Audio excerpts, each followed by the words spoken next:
Hello viewers, welcome to 3R classes. घटना चक्र आय दृष्टि करंट अफेयर्स के वीडियो में आज हमारा अगला टॉपिक रहेगा खेल परिदृश्य।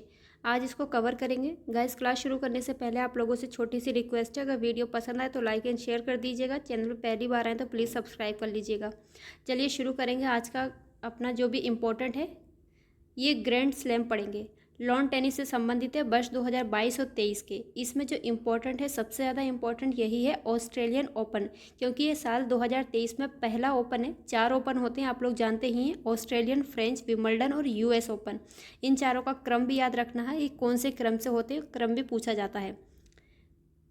पुरुष एकल में अगर विजेता की बात करेंगे तो नोवाक जोकोविच, ये सर्बिया के हैं, ये विजेता रहे। और उन्होंने किसको हराया था? इन्होंने स्टेफानोस सित्सिपास, यूनान के थे, इनको हराया।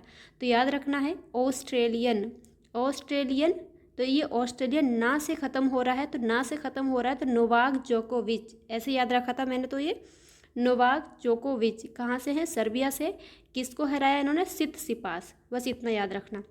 फ्रेंच ओपन की बात करेंगे तो फ्रेंच में फ आ रहा है, तो इसने राफेल, क्योंकि ज़्यादातर हमें कन्फ्यूज़न होता है नोवाक जोकोविच और राफेल में, इसलिए ऑस्ट्रेलियन तो नोवाक जोकोविच, फ्रेंच में फ है तो राफेल के नाम में भी राफेल में फ है। तो याद रखेंगे राफेल नडाल स्पेन के हैं, इन्होंने फ्रेंच ओपन जीता था। हराया किसको था इन्होंने? कैस्पर रूड को, ये नॉर्वे के थे, इनको हराया था। अगर विंबलडन ओपन 2022 की बात करेंगे तो विंबलडन फिर से है, नोवाक जोकोविच सर्बिया के हैं, और इन्होंने किसको हराया? निक किर्गियोस को। निक किर्गियोस ऑस्ट्रेलिया के थे, इनको हराया। तो याद रखना है, पहला ऑस्ट्रेलियन और तीसरा विंबलडन, ये दोनों को नोवाक जोकोविच ने जीता है। एक में सित्सिपास को हराया और दूसरे में किर्गियोस को हराया। यूएस ओपन में अगर बात करेंगे तो यूएस ओपन में कार्लोस अल्कराज स्पेन के थे, इन्होंने जीता और इन्होंने हराया था कैस्पर रूड को। फ्रेंच ओपन और यूएस ओपन दोनों में कैस्पर रूड हारे थे, याद रखना। फिर से एक बार देख लीजिए, ऑस्ट्रेलियन ओपन बहुत इंपॉर्टेंट है क्योंकि साल का पहला है। नोवाक जोकोविच सर्बिया के, इन्होंने जीता, सित्सिपास को हराया। फ्रेंच ओपन 2022 में हुआ था, राफेल नडाल ने कैस्पर रूड को हराया था। विंबलडन में नोवाक जोकोविच ने निक किर्गियोस को हराया और यूएस ओपन में कार्लोस अल्कराज ने कैस्पर रूड को हराया। इनके देशों के नाम भी याद रखना है, पूछा जाता है ये किस देश से संबंधित है। चलिए अगला देखेंगे। सॉरी, ऑस्ट्रेलियन ओपन में ही अगर हम महिला एकल विजेता की बात करेंगे तो महिला में एरिना सबालेंका बेलारूस की हैं, इन्होंने एलेना रिबाकिना को हराया था, जो कि कजाकिस्तान की हैं। फिर से देखिए, ऑस्ट्रेलियन ओपन में पुरुषों की बात करेंगे तो नोवाक जोकोविच विजेता हैं, और महिला की बात करेंगे तो एरिना सबालेंका, ये कहाँ से हैं? बेलारूस से हैं। फ्रेंच ओपन में ईगा स्वेटेक पोलैंड की हैं, महिला में, इन्होंने हराया था कोको गॉफ को, ये कहाँ की हैं? अमेरिका की। आजकल विजेता कम पूछ करके उपविजेता भी पूछ रहा है, इसलिए विजेता और उपविजेता दोनों को याद रखना हमारे लिए इम्पोर्टेंट है। अगला फिर से देखिए, ऑस्ट्रेलियन ओपन में एलेना रिबाकिना हारी थी, लेकिन विंबलडन 2022 में एलेना रिबाकिना जीती थी। इन्होंने किसको हराया था? ओंस जेबूर को हराया था, ये ट्यूनीशिया से थी। अगला बात करेंगे, यूएस ओपन और फ्रेंच ओपन दोनों में ही ईगा स्वेटेक ने जीत हासिल की थी। ईगा स्वेटेक पोलैंड की हैं और इन्होंने किसको हराया? ओंस जेबूर को। तो विंबलडन ओपन, यूएस ओपन दोनों में जबूर हारी हैं। फ्रेंच ओपन और यूएस ओपन दोनों में ईगा स्वेटेक ने जीत हासिल की थी। हमारे लिए इम्पोर्टेंट है अगला ये वाला, यहाँ पे ये महिला युगल और पुरुष युगल तो इतना नहीं पूछा जाता है, इसलिए ये वाला इम्पोर्टेंट है। मिश्रित युगल विजेता की बात करेंगे तो लुइसा स्टेफनी और राफेल माटोस, ये राफेल नडाल नहीं है, राफेल माटोस, इन दोनों की जोड़ी ने किसको हराया था? सानिया मिर्ज़ा और रोहन बोपन्ना, ये दोनों भारत से हैं, इन दोनों को हराया था लुइसा स्टेफनी और राफेल माटोस ने। और इसी के बाद में सानिया मिर्ज़ा ने अपने संन्यास की घोषणा कर दी, इसलिए ये इम्पोर्टेंट है। मिश्रित युगल विजेता कौन है? लुइसा स्टेफनी और राफेल माटोस की जोड़ी है। किसको हराया इन्होंने? सानिया मिर्ज़ा और रोहन बोपन्ना को। याद कैसे करेंगे? स्टेफनी, राफेल की स्टेफनी ने सानिया मिर्ज़ा और रोहन को हरा दिया। सानिया मिर्ज़ा, रोहन बोपन्ना तो नाम रखना, याद रखना इजी है हमारे लिए। इन दोनों के नाम में कन्फ्यूज़न होगा तो राफेल की स्टेफनी, बस इतना याद रखिए।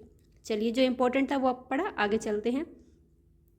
नोवाक जोकोविच ने रिकॉर्ड 10वीं बार ऑस्ट्रेलियन ओपन पुरुष एकल खिताब जीता है, ये इंपॉर्टेंट है। और नोवाक जोकोविच ने राफेल नडाल के ग्रैंड स्लैम टूर्नामेंट्स में रिकॉर्ड जो था इनका 22 पुरुष एकल खिताब जीतने की बराबरी कर ली है इन्होंने भी। और सानिया मिर्ज़ा द्वारा घोषणा के अनुसार ये उनका आखिरी ग्रैंड स्लैम टूर्नामेंट था। अभी मैंने बताया इसलिए इम्पोर्टेंट है, इनकी जोड़ी को याद रखना। आगे चलेंगे, जो इम्पोर्टेंट है वही पढ़ेंगे। खेलो इंडिया यूथ गेम्स की बात करेंगे तो मध्य प्रदेश में इसका आयोजन किया गया था। शुभंकर था इसका आशा। आशा कौन एक मादा चीता थी। कहाँ से आए थे ये? नामीबिया से भारत में आए थे। अगला बात करेंगे, इसका आधिकारिक गीत है हिंदुस्तान का दिल धड़का दो। ये सब इतना इंपॉर्टेंट नहीं है, बस आपको याद रखना खेलो इंडिया यूथ गेम्स कहाँ पर हुए थे? मध्य प्रदेश में। शुभंकर था आशा। इसमें पदक तालिका की बात करते हैं तो महाराष्ट्र ने पहला स्थान हासिल किया, हरियाणा का दूसरा स्थान था और मध्य प्रदेश जो मेजबान राज्य था उसका तीसरा स्थान था। तो याद रखना महाराष्ट्र, हरियाणा और मध्य प्रदेश पहले, दूसरे, तीसरे पे थे क्रमशः। और उत्तर प्रदेश की बात करेंगे तो 14वें स्थान पर था। 6 स्वर्ण, 14 रजत और 16 कांस्य के साथ में कुल 36 पदक जीते थे। आजकल टैली भी बहुत पूछी जाती है, इसलिए याद रखना खेलो इंडिया यूथ गेम्स में उत्तर प्रदेश ने 6, 14, 16 के साथ में कुल 36 पदक जीते थे। अगला बात करेंगे खेलो इंडिया शीतकालीन गेम्स। जो शीतकालीन गेम्स हुए थे कहाँ पर हुए थे? ठंड बहुत ज़्यादा पड़ रही थी, कहाँ पे? गुलमर्ग जम्मू कश्मीर। बस ऐसे याद रखना है हमें। शीतकालीन ठंड कहाँ पड़ी? गुलमर्ग जम्मू कश्मीर में। तीसरा संस्करण था और इसके नाम से तो आपको पता चल ही जाएगा, हिम तेंदुआ इसका शुभंकर था। पदक तालिका की बात करेंगे तो मेजबान जम्मू कश्मीर पहले स्थान पर, महाराष्ट्र दूसरे और हिमाचल प्रदेश का तीसरा स्थान था और उत्तर प्रदेश का इसमें 19वां स्थान था। और याद रखने की बात है कि इसमें कोई भी स्वर्ण उत्तर प्रदेश को नहीं मिला। 2 और 5 के साथ में कुल 7 इसके पदक थे। अगला पढ़ेंगे फीफा विश्व कप 2022 कहाँ पर हुआ था? ये कतर में हुआ था। और इसमें जो इम्पोर्टेंट है वो यहाँ पे याद रखना है बस। इसमें किसने पहला स्थान हासिल किया था? अर्जेंटीना इसमें विजेता था और किसको हराया था? फ्रांस को। बस ये 2 याद रख लीजिए, अर्जेंटीना ने फ्रांस को हराया था।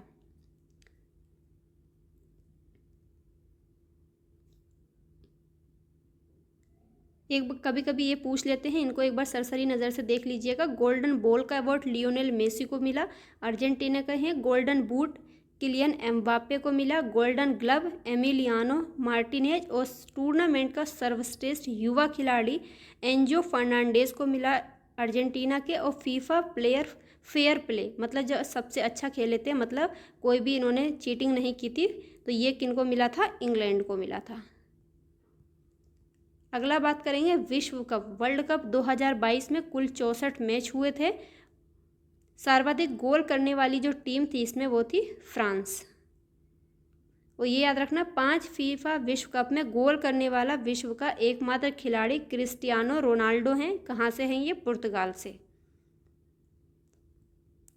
फीफा पुरुष महिला विश्व कप के इतिहास में पहली महिला रेफरी स्टेफनी फ्रापार्ट फ्रांस की थी। कोस्टा रिका विरुद्ध जर्मनी के मैच में थी 1 दिसंबर 2022 को। ये इनका नाम याद रखना ज़रूरी है क्योंकि ये पहली महिला रेफरी थी। फीफा विश्व कप के इतिहास में सेमीफाइनल तक पहुंचने वाली पहली अफ्रीकी टीम, मोस्ट इम्पोर्टेंट है, पहली अफ्रीकी टीम है मोरक्को। पहली अफ्रीकी टीम कौन है? मोरक्को। 23वां फीफा विश्व कप का आयोजन 2026 में किया जाएगा। इसका जो आयोजन होगा संयुक्त रूप से 3 उत्तरी अमेरिकी देशों कनाडा, मैक्सिको और संयुक्त राज्य अमेरिका के 16 शहरों में किया जाएगा। ये तीनों संयुक्त रूप से इसका आयोजन करेंगे। 8वां आईसीसी पुरुष T20 विश्व कप 2022 की बात करेंगे तो ऑस्ट्रेलिया की मेजबानी में हुआ था। ये कहाँ पर संपन्न हुआ था? ऑस्ट्रेलिया में। इसमें कौन जीता था? इंग्लैंड जीता था और हराया था इसने पाकिस्तान को। बस 2 चीज़ें याद रखनी है। हाँ, ये भी याद रखना है। टूर्नामेंट में सर्वाधिक चौके लगाने वाले थे सूर्य कुमार यादव। 360 डिग्री प्लेयर भी इनको कहा जा रहा है। सूर्य कुमार यादव टूर्नामेंट में सर्वाधिक चौके लगाने वाले थे, अपने भारत से हैं इसलिए इम्पोर्टेंट हो जाता है। और 2026 में 10वां आईसीसी T20 वर्ल्ड कप का आयोजन भारत और श्रीलंका दोनों संयुक्त रूप से करेंगे। अब ये आता है राष्ट्रमंडल खेल की बात करेंगे तो 22वें राष्ट्रमंडल खेल कहाँ पर हुए थे? बर्मिंघम यूके में, सारे लोग जानते हैं। ये 28 जुलाई से लेकर के 8 अगस्त 2022 के बीच में हुए थे। जो इम्पोर्टेंट है वही याद करेंगे, ज़्यादा याद करने से बहुत कन्फ्यूज़न हो जाएगा। पदक तालिका की बात करेंगे तो ऑस्ट्रेलिया का पहला स्थान है, इंग्लैंड दूसरा और कनाडा का तीसरा स्थान और भारत का इसमें चौथा स्थान था। ऑस्ट्रेलिया पहले स्थान पर, इंग्लैंड दूसरे, कनाडा तीसरे और भारत का चौथा स्थान था। इसके पदक याद रखिएगा, 22 स्वर्ण जीते थे, 16 रजत और 23 कांस्य। 22, 16, 23, 22, 16, 23 और कुल 61 पदक भारत ने जीते थे। उसके साथ में चौथे स्थान पे भारत था।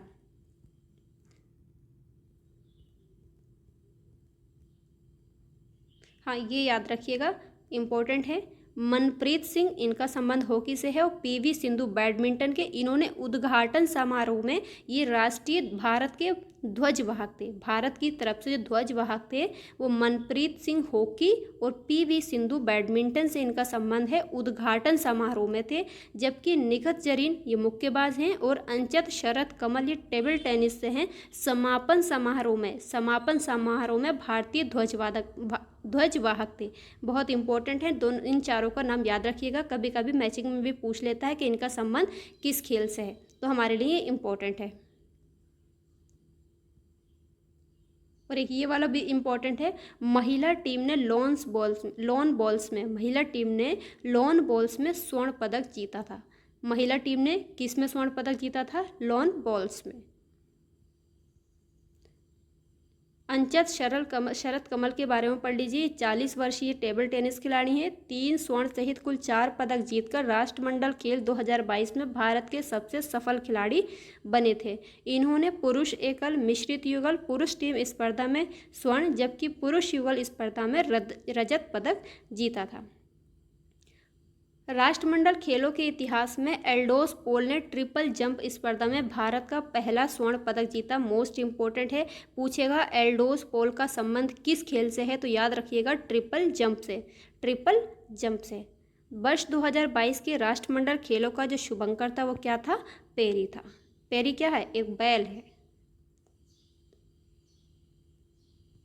चलिए, आज की क्लास में इतना ही। मिलेंगे अगली क्लास में आगे के सवालों के साथ में। तब तक के लिए अपना ख्याल रखिए, पढ़ते रहिए। वीडियो पसंद आया तो लाइक एंड शेयर करिएगा। चैनल पे पहली बार है तो प्लीज़ सब्सक्राइब कर लीजिएगा। आप इनके छोटे छोटे नोट्स बना लीजिए जिससे कि एग्ज़ाम के दिन एग्ज़ाम से पहले आप लोगों को रिवीजन करने में आसानी हो। बाय।